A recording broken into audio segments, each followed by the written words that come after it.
I came to Canada 3 years ago, from Ukraine, torn apart by civil war.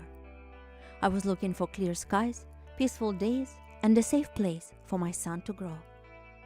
This new home of mine was beautiful and unknown, and I wanted to learn as fast as I could what it was made of.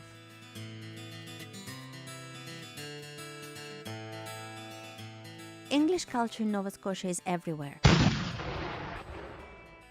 The Scottish influence is obvious. Irish, French, African Nova Scotian. But there was something missing. Who lived in this land before the first immigrants arrived? And what happened to them?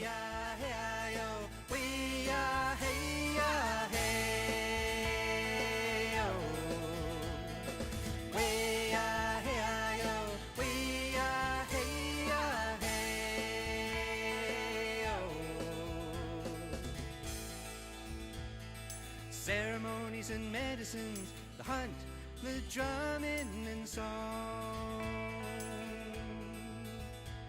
must all be passed to the young ones to make a new nation strong. The history was overwhelming. Indian Act, children taken, residential schools, here in Nova Scotia? Why and how could something like this happen here in Canada less than a century ago? And so my journey to understanding the truth about residential schools, trauma and healing began.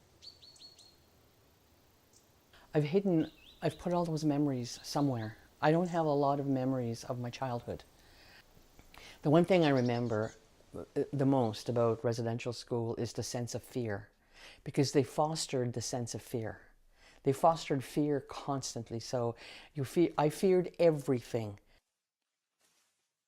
I feared looking at people, and I never spoke about it with my children because I didn't want them to know what happened in residential school. I didn't want them to know I didn't want them to, I don't know if I didn't want them to feel my pain. I don't know if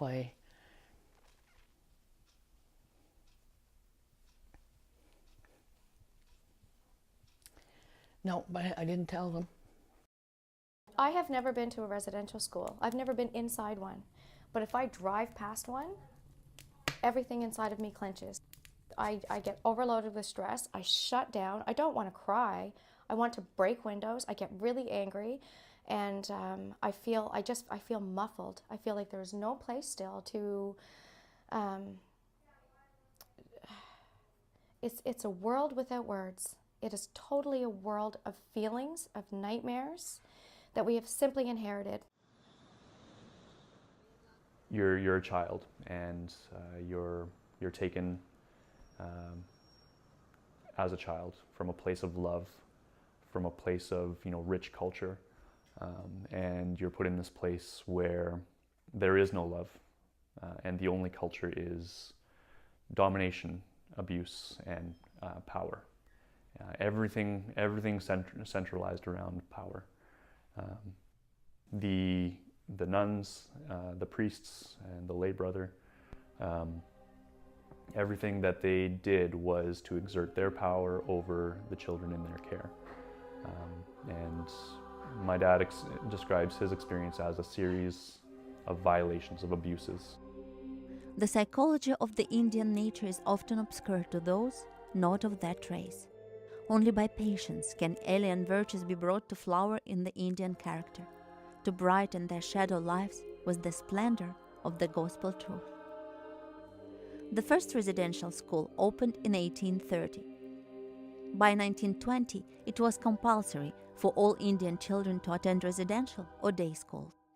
They were forbidden to speak their language, and they were referred to as a number. They grew up in the school not knowing the love of the family. Many never learned how to be good parents. Many didn't return home because they lost connection with their families and their culture. Many were abused sexually or physically. Many died. Intergenerational trauma. This term was new to me. but so overwhelming. Generations affected by a traumatic experience that someone endured in the past. I needed to know more about the trauma and about the ways to heal. So I started really getting a grasp on what trauma does to brains when my son came to live with me, because I had worked with children with special needs and disabilities for many, many years, but when he came, nothing that I had ever done was working for him. I started learning that anything that is broken in the context of relationship has to be healed in the context of relationship. Traumas in our Native communities that came from systemic traumas, we're not going to be good with the systems around us until those systems start moving in to do the work, instead of expecting the traumatized person to do all the work and all the forgiving and all of the movement and the systems staying the same as they are. And so even though I didn't create the trauma in my son, I learned that I had to take responsibility for it. Because if I didn't, he was going to keep taking responsibility for it, just like our Native nations. Must be our fault. Even though we don't say the stuff with our words anymore, deep in our hearts, there's this self-loathing inside of us that, why is this still happening? And why the difference? It must be something in me. Trauma is intergenerational. You know, when you're taken as, and I'm talking about my parents, when you're taken as a 5-year-old to, you know, to the school, and, you know, you don't see your parents, you don't get the parenting, you don't get the hugs, you don't get the kiss, you don't get the I love yous. So that generation didn't learn to do it. They passed it on to us, you know, this generation, my generation, and then you know, it just passes on, and it just keeps passing on. There's a lot of, I know a lot of people who are, you know, younger, they're in their 20s or 30s, and their parents were all angry all the time because of this because of the intergenerational trauma. There's been trauma passed on, and yes, it is significant. But I hold no blame for my father. I have, as I've said before, the utmost respect for that man. He did absolutely everything that he possibly could. Anything that was transferred onto me was beyond his control. Because the nature of intergenerational trauma, I think, is that it's beyond individual circumstances. It's a societal issue. So, as blessed as I have been for the family that I have, I can't deny that there's a continuation of that power dynamic that began long ago. At some point on this journey into understanding the indigenous world, I felt overwhelmed by all the pain and the injustice. The past was dark, the present was unclear, but I needed to know that there is future. When in doubt, ask an elder, any indigenous person would advise. And I did. I asked about hope, future, and healing. I asked what keeps them going despite all the struggle. What better way to recover than to be a part of the transformation, the renaissance that's taking place right now? We can't just pick a category and define the whole issue around just trauma, because not only have we been traumatized, we've survived. And we found ways to be resilient and to move on and to share what we have to share.